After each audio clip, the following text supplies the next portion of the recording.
have the President Bola Tinubu has written to both the Senate and the House of Representatives seeking approval of a new external borrowing of $2.209 billion, which is equivalent to 1.76 trillion naira, as provided in the 2024 Appropriation Act.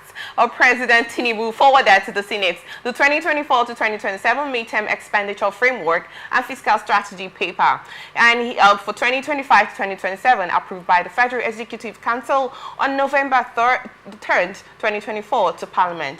The request, which seeks expeditious passage, was referred to Senator Sani Musa of the APC and Niger East-led Senate committees on finance and national and economic planning to report back as soon as possible. President Tinubu explained that the purpose of borrowing would be to finance the 2024 budget deficits as part of Nigeria's broader fiscal strategy, adding that the amount of 2.209 billion will be raised through Eurobonds or other external borrowing instruments. It also indicated terms and conditions are detailed in an attachment summary to guide the Senate's review. According to the President, the request was part of Nigeria's budgetary financing plan that is aimed at addressing a portion of the 9.17 trillion fiscal deficits in the 2024 budget.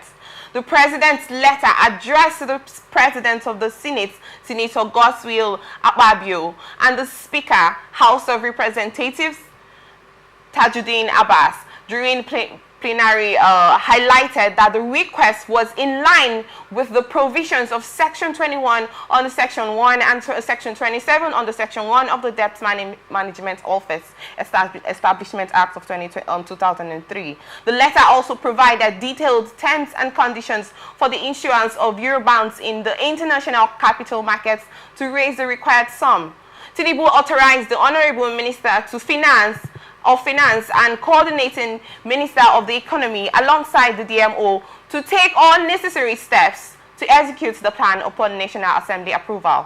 The President appealed for swift legislative action, emphasizing the importance of timely resolution to implement the borrowing plan. Akpabio referred the matter to the Committee on Local and Foreign Debt, chaired by Senator Aliyu Wamako of the APC Sokoto State, with instructions to report back within 24 hours. Quickly, Barrister, I would love to get your thoughts about this, coming from the President of the Federal Republic of Nigeria, Bola Ahmed Tinubu. Taking my mind to this story, it makes me sad the more. And I began to ask the question within me, where are we heading to? I know that an economy run on debt can never move forward. We are talking about budget deficit, borrowing over $1.7 billion to settle budget deficits. 2 something billion dollars. That's, I think, about 1.7 trillion naira to settle budget deficits. We have not even talked about next year's own. This one is to settle the ones that we have eaten already. God is faithful. We are moving forward. Indeed, I tell you the truth. Borrowing being brought to the fore to run an economy is a sign of failure. However, in the circumstance, I will not say much. I'm sorry.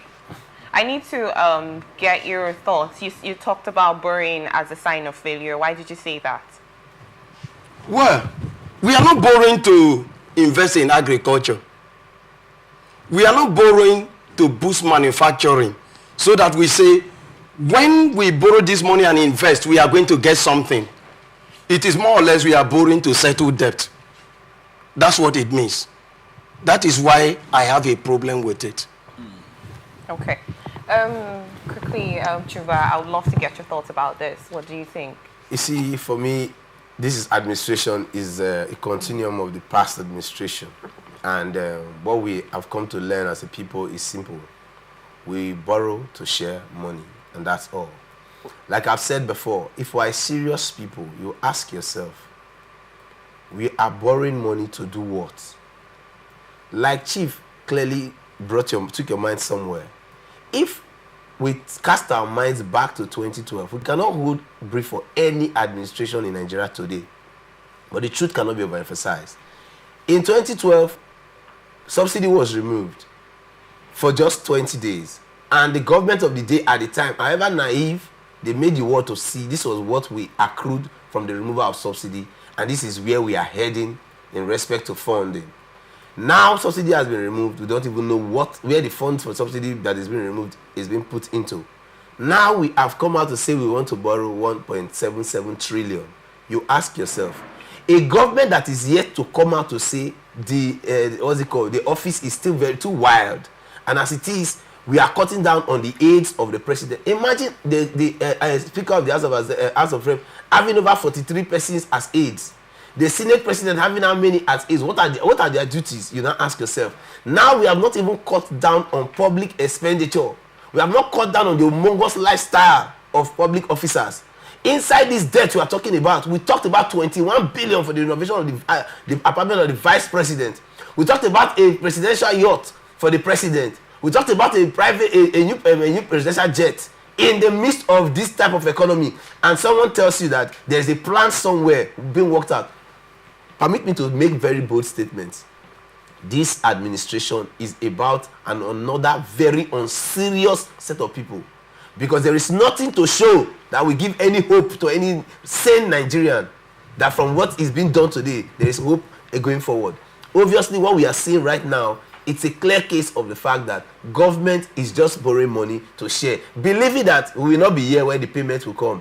Let everybody make money for themselves, build a dynasty for their families, and that is just all that they think about. The monies are borrowed to be shared. Are there proofs guiding that statement?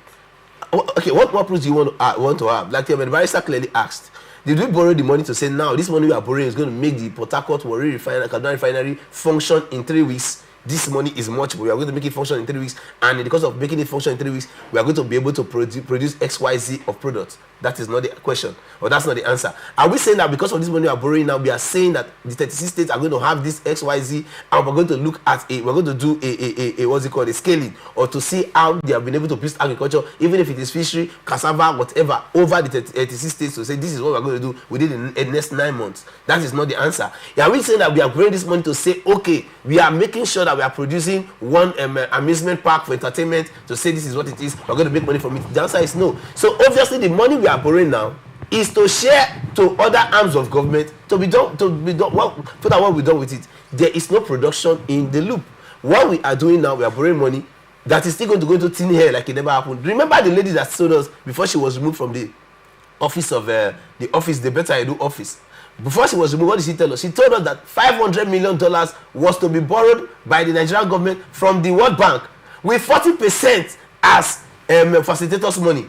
And she refused. With 5% to her office, she refused. That discussion had died and nobody talked about it. She has been removed from that office. Somebody else has been put in there. Like the chief said, when you are not ready to play game, the way people have put it as a standard, they are taken out of the place. The truth cannot be overemphasized. We have had a government that all we know is for us to drill oil and ship it out, sell it. When we finish drilling, we don't know what we do with money. When we borrow money, it's just to sit on a round table and share money. This is the reality that is befalling Nigerian people. And until a trajectory is changed, we cannot really move forward. Thank you very much on your thoughts about that, Chuba. I would love to get your thought quickly, Chief. Well, what do you think about this coming from the President?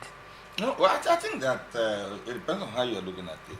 When you see the elephant, some people say the elephant's ear is bigger. Some say the trunk is bigger. Now, but we must establish one clear cut fact that there is no way you run an economy or run a business without borrowing. But the issue is what do you do with the borrowed money? Okay? United States, China, these are frontline economies that are doing well. But if they tell you the amount of debt too is associated with their greatness, you will shiver. Okay? So I want to say that, of course, unfortunately for this great country, regardless of all of the resources that we have, we've not been able to do a balanced budget. Our budgets have always been deficit oriented, meaning that you don't have money enough to fund the budget. Therefore, you will need to inject some additional funds. So, well, one thing I've always asked myself is, why is it that we chew too much? Why is it that every government wants to do everything at the same time? If Tinubu comes on board and says, gentlemen, Nigerians, I will not do anything other than give you electricity, make sure you have electricity as a takeoff point in the next 4 years, and he commits himself to giving us electricity, it would be better than you want a little bit of electricity, a little bit of health, a little bit of agriculture. You're everywhere, but you're a master of none. Okay? Look at the Chinese, look at the Indians. The Chinese had what they call the Great Leap Forward. What was the Great Leap Forward? Making sure that they achieved self-sufficiency in terms of food, feeding themselves. And then they moved from there to agro-based industries. But here, this money that this government is asking for, you're going to raise Euro bonds, you're going to raise Suko, all kinds of instruments, it's simply meant to fix the yawning gap. You know, perhaps it's time we decided, if we were to tell ourselves the truth, let's not pursue too many things at the same time. Come, take one or two, face it, drive it to the limit. That way, we can take off and say that we have achieved this one, we're not going back. You know? So you take a little money, you borrow, you put in refinery, for example, it doesn't work. Then the next time you come, a little road contract that you've given here, you do not pay the complete money. It doesn't work. The next thing you are hearing is variation, this, that. Maybe they should borrow a little model from the reverse model where we pay about 70% of the cost to the contractor, so they don't tell us any stories. Yeah, I think that what we are facing in Nigeria is something that's becoming too embarrassing. You know, the president of the United States, this one who just came, who just won election, just said the other day, we should go back to our country, meaning that we are taking over their medical space. The best doctors are Nigerians, best nurses are Nigerians, and they say your country is still, go back and take care of your home. You see, it tells you a lot of story. You can call it mockery, but it also tells you something, that no matter what you do abroad, home will always be home. Yes. Okay. And let me just add this point. We are equally told in the story that a good number of billions were equally borrowed to put in the refinery. These monies, not one time, have been buried. If this money was put into agriculture or invested into manufacturing, we would have been gaining by now. Okay, thank you on your thoughts about that. But I wanted to ask, Chief, you referred to doctors, practicing doctors that have JAPA in quotes, that have decided to practice outside the country, especially in the United States of America. And then I'm not trying to correlate it with the situation of the National Assembly. Why do you think that we do not want to practice? Is it so bad? Is it so bad that we would not want to practice in the country? Because if you check it, the health sector right now is nothing really good to write home about. You know, right. I just want to get your thoughts about that. Let's go back a little. We're faced with a situation like, okay, let's start from the budget. You will find that you are even struggling to raise money for capital projects, because most of what if you look at our budget properly, you'll find that recurrent is higher, usually higher than the amount of money that's allowed for capital projects. What that means is that you are not likely to have sufficient development along the path. Okay? Now, if that is correct, and then we have people, one of the things that this JAPA thing has raised which is positive in my view, is that I've always had a low opinion on the quality of education in this country. These doctors that they are talking about, who are not exposed to the kind of equipment that they are seeing abroad, still, look how quickly we came out of COVID. Look how quickly we came, all of these sicknesses globally that people think that the developing world will suffer from.